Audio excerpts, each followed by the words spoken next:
Your mom collects records. My mom didn't until this afternoon. That's right, we brought my parents to Gravity Records in Wilmington, North Carolina. Let's check out what they got.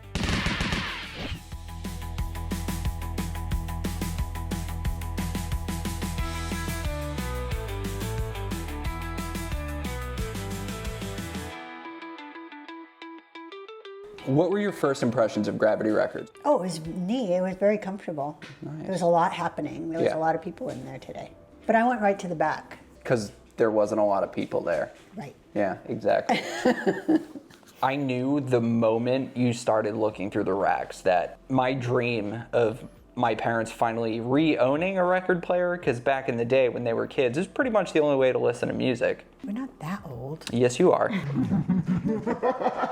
So I often accredit my obsession with music growing up to you and Dad. Now, we might not necessarily have the same taste in music. What are your earliest memories of me interacting with music? Sitting in the back of the car. When I'm playing songs and you kind of trying to sing along. I probably sang along like an angel. Maybe not. Are you making fun of a child? I am. You. Mom burn.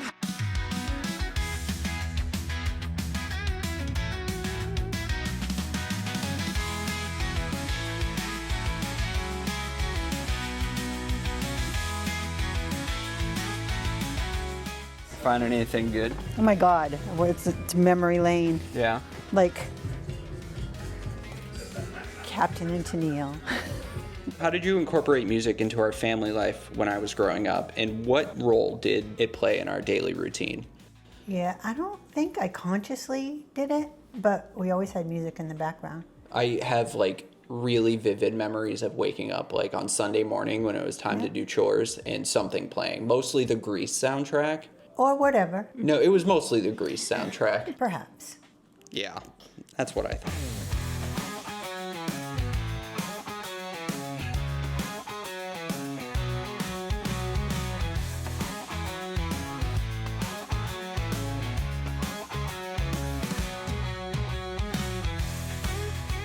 The 60s, early 70s, I would always hear in the background. Yeah. I never really sat to listen to music.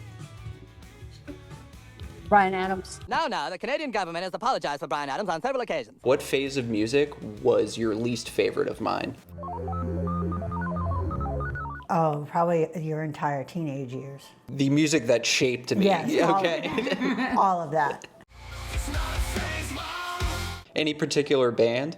Couldn't even understand the words. I don't know what bands they were. Slipknot and all those crazy things. I still listen to Slipknot. Yeah, I'm pretty sure you do. regularly. Yeah.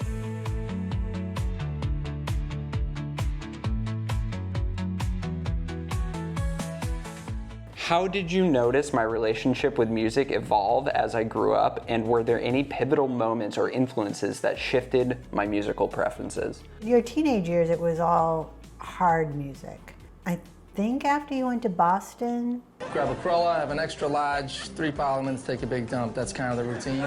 you started venturing out. I became more cultured as I lived in Boston and Massachusetts. Sure. Yeah. But I think that's where you started to open up to other artists and other types of music. Yeah, I was definitely like a new metal kid from like the early years, and then I switched to like hardcore and punk and stuff like that. But yeah, I'd say it's fair. My horizons grew as I left the nest. But the first time I ever remember sitting down listening to music was Leif Garrett and Sean Cassidy and Yeah. pop kind of stuff. Nice. With my friends. Is that Neil Diamond? Love it. What was the first band you listened to growing up that slowly became your favorite or kind of introduced you to a genre? Oh, Leonard Skinner. It's catchy. Your love for Leonard Skinner and its catchiness really evolved into a love for pop music and Yes, probably. trickled down to me for sure. Maybe. I like the band too. Inquiring minds want to know, who is your favorite child and why is it me? I don't have a favorite child. You're I have a favorite dog.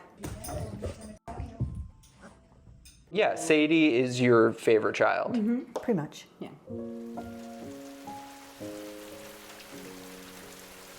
She doesn't sass me. For those who don't know, my father is reaching the age of retirement and really needs a hobby. He needs a couple hobbies. He can't sit still. He expressed the interest in maybe wanting to get a record player.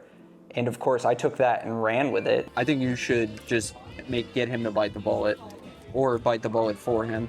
Well, why would I buy records if I don't have anything to play it on? That's true. And to add to the fun, I forced my father to spend money, which he hates doing. Just two cool guys talking cool guy stuff.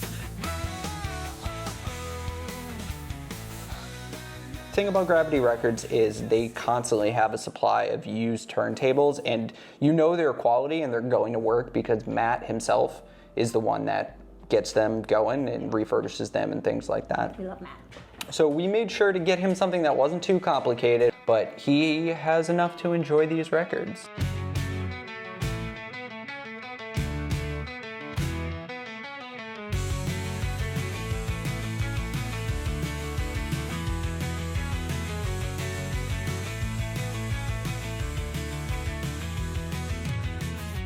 The use new arrivals, there's good ones in there. Okay, I'll check that. Show me. Show me. Okay. Hi, it's me. It's Matt. Stacy's outside. I kind of wanted to do this part myself. Before we get to my parents' pickup, I just kind of wanted to reflect on that day and really just let y'all know what was going through my head as we were hunting for records. There comes a point in every adult's life where they stop viewing their parents as the heroes and really start seeing them for the humans that they are. I think I was lucky in that after I saw my parents as humans and not the heroes, they were very good people, and I know that they raised me to treat others with respect, kindness, and love.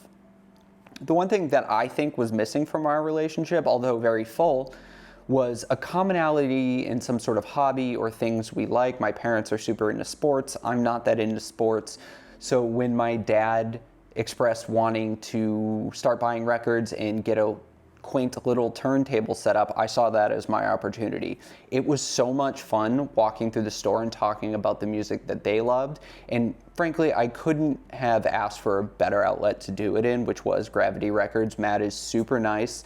We're gonna hold off on really going through the turntable and what they got, simply because we've made a few changes, and I want to do a separate video on showing my dad how everything works and setting it up with him. So yeah, that's it. Let's get back to my mom and her pickups. Thanks for watching. Y'all are the best. Take it easy. My mom made it a point to pick up albums that she really, really enjoyed. Let's check them out. What'd you get? Foreigner, Double Vision. I saw this one and it brought back memories, so I bought it. We've talked about this one before. This is actually our friend Riff's favorite. Look, Riff. The Best of Bread. Because this is what was in the background when I was growing up. So less influential to your taste in music and more so brings back that nostalgia feeling of hearing it. Yep. Nice. Yeah. Yep. That's what I got. Should we get Phil in here? Do you want me to do Phil's? Yeah, we're gonna do my dad's because he's not one to talk on camera. We'll post a picture of him here. Okay. Here's Phil. Phil got Fleetwood Mac. Their self-titled album, Yeah. which is an absolute banger. Well, hold on, before you show this one, Dylan from Noble Records would be very proud of this choice, and frankly, I think we are too. Yeah, I am. It's funny because I picked it up to get it, and then I put it back, and he picked it up. So Phil's stealing them. Yeah, I love it. So Creed, My Own Prison, are you kidding? Such a good Yeah. album. And he got Boston. Boston. Oh, it's a spaceship, I get it. Oh my goodness. But it's also a guitar. Yes, it is. Really? See? Oh, I see it. But is that Boston up there? Sure. Cool. And last but not least, the Eagles. So we'll be listening to these today. That's the day. My parents bought some records. My lifelong goal of getting them into a hobby has started, and I couldn't be more proud. For Vinyl Reckoning, my name is Matt. I'm Stacy. Matt's mom. Y'all be easy. Have a good night. Bye. 1, 2, 3, 4. Look at us pushing the old man into having some fun. What the are you doing, Phil? What do you think it taught you? I don't know. Sadie doesn't talk back or at all. Okay, come back to that. Okay, well, so how would you don't expect her to sass me. Hurt. Hip, hop, anonymous. Hip hop, hip Oh, hip yeah. hop. You don't stop, rock, bang bang boogie. Say,